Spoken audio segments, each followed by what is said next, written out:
today we're going to look at thrash metal in the year 1990 or 1986. Welcome to today's episode where we will dive into the explosive year 1986, a year many consider to be the greatest in the history of thrash metal. We'll explore the rise of the big four of thrash, the decline of punk, also as well as hardcore starting to morph into crossover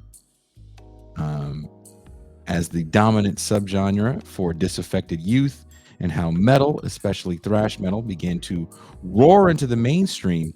This was a year when Metallica gained significant exposure by touring with Ozzy Osbourne, and just a year after, Motley Crue catapulted into the record-selling stratosphere, doing the same thing, right? Opening for Ozzy. The new wave of British heavy metal had established itself, transitioning from the new phenomenon to a major force in the arena circuit in the US and beyond.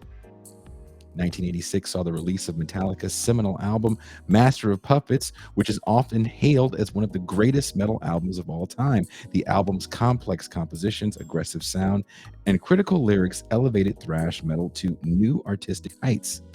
How did Master of Puppets influence the thrash metal genre and its acceptance into the mainstream? Metallica's tour with Ozzy Osbourne in 86 was a pivotal moment for the band, exposing them to a broader audience. How did this tour help Metallica and thrash metal gain mainstream recognition? Megadeth released their influential album Peace Sells, but Who's Buying? Maybe one of my favorite records by them. In 1986, the album's politically charged lyrics and technical prowess set it apart. How did Megadeth contribute to the evolution of thrash metal with this release? Slayer's Rain and Blood also debuted in 86, known for its brutal speed, intensity, and dark themes. Produced by Rick Rubin, the album pushed the boundaries of thrash metal. What was the significance of Rain and Blood in establishing Slayer's reputation in the metal community? How did the album's controversial themes and aggressive style influence the thrash metal genre going beyond? Anthrax released Spreading the Disease in late 85 and followed it up with Among the Living. Actually, that comes out in early 87. Although slightly outside of 1986, these albums were critical in shaping their influence in the thrash scene. What role did Anthrax play in the diversification and popularization of thrash metal? To discuss all this, I have my very good friend and, like I said, mentor. Please give it up for drummer extraordinaire, currently drumming in Forbidden right now. Please welcome Chris Kontos.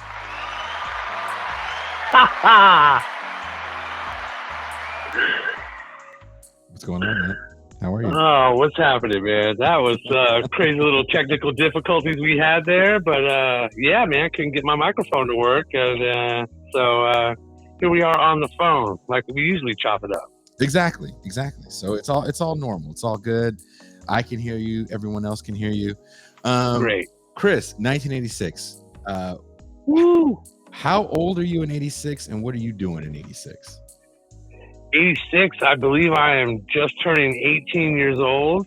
I'm releasing my very first album, America Paranoia, with my band Attitude Adjustment. I am frequenting punk, hardcore, and metal shows. I've always considered myself a crossover kid, being that I'm an all music kind of person. So I was brought up on all genres of music, and just the scene, the vibe, the culture really spoke to me. Around 83, 84, 85, I really sunk my teeth into punk and hardcore and metal. Was really speaking to me at that time, so I went all in. I've been playing drums since I was about 8 years old, so the whole thing kind of just really sucked me in, and that's kind of what's going on right there in 86. Do you talk about being part of the punk scene? Yeah. For me in 86, we're looking at punk kind of its popularity to a certain extent, right? There's always going to be kids that listen to the Ramones for the first time that want to spike their hair and want to be edgy. But what's the dominant edgy music at the time is this newfangled thrash metal. Right. For you, why do you think thrash metal gained more popularity? Because it's an underground thing, right? You guys are doing Right. this. Do you even have a name for it when these bands are starting? Because you're there when bands like Testament and Exodus and Metallica and Megadeth's coming by with Kerry King. Like, you're there for all that. Right. Right. What are you guys calling it at that time? Well, the whole genre thing, is almost in hindsight of it happening. It's one of those situations where you don't know it's happening as it's happening. Yeah. Right. So it at that point didn't really have a name. These names kind of come a little bit later. Mm-hmm. Now, what I feel about you were saying the waning popularity of punk rock. So if we take punk rock and we apply it to the Dead Boys and the Ramones and that the whole CBGB's moment and the whole British moment with Sex Pistols and stuff and proper punk rock, Mm-hmm. and then you kind of Americanize it, and the talent pool was rapid. Like Christy Hines said, the better musician you are, the less punk rock you can possibly be. Mm-hmm. Right? Because you go from knowing 3-chord pile up, and then the next thing you know, you're getting into scales, and you're becoming more a learned musician. So therefore, just the theory of music has to be shitty to be great starts to kind of fade. Okay. Right. Mm-hmm. So what happens is you end up with punk bands becoming better musicians. And then what you have mostly kind of kicked off here in the Bay Area, it's happening on the East Coast too. But what you have is you have a lot of metal bands that, admittedly, at that time, maybe had a kind of silly fantasy, satanic wizards and dragons kind of, lyrical content, right? Yeah. And then these bands start getting turned on to GBH, onto, Agnostic Front, and, more bands that are singing about street level shit, about politics, a political wave. So what you see is you start to see these metal bands starting to realize that they can open up the book a little bit here lyrically, starting to sing more about the human condition or more about authoritarian subject matter, about war, about politics, about the powers that be. All of a sudden, the man is out to get you is starting to be accepted in the metal world. So you end up getting this thrash thing going on, mm-hmm. where metalheads are going to see these punk bands and hardcore bands, and punk people are starting to go see Exodus and Death Angel and Sacrilege BC, and and this whole thing kind of collides where we all kind of realized, hey, who's this long hair at our show, or who's this freak punk rocker with the mohawk at our show? Are we really going to diminish the entire musical thing over haircuts? And it just washed away.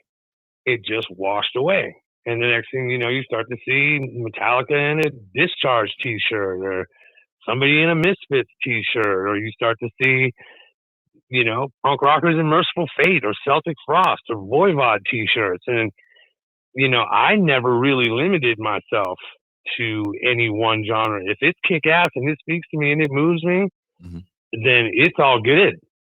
And that even goes into hair bands for me. Really? And oh yeah, glam bands. I'm a Kiss, Alice Cooper. I'm a corpse paint freak. Going all the way back to Arthur Brown. Okay. Alice Cooper and all that. So, like I said, I'm wide open to music. If it speaks to me, Motley Crue, mm-hmm.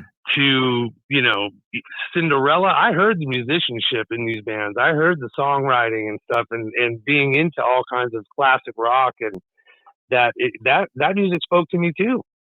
You know, it didn't all have, you know, my music didn't have to be coupled with slamming the door in Dad's face because I got to be home at 11 o'clock at night. Now, you know, now to that point, it's kind of known. Well, you know, look, I did not know Paul Bailoff in real life. I think I crossed paths with him one time in Concord, right? Years ago. I don't even think Exodus was doing anything at this time. But I want to say it was at a Planting Seed show. Do you remember that band? Okay. Oh yeah, I know all those guys. I think Jack played in Planting Seeds, right? Yeah, I know all those Concord cats. Yeah. So I didn't really know Bailoff, but I know the reputation of back in the day. Go get the posers, go get those Motley Crue hair posers. Was that really the attitude of everybody? Because when I look at the pictures of the early iteration of these guys, like maybe 82, 83, they are wearing the skin tight pants, and they kind of look more like, I would even say, maybe like early Maiden. Right.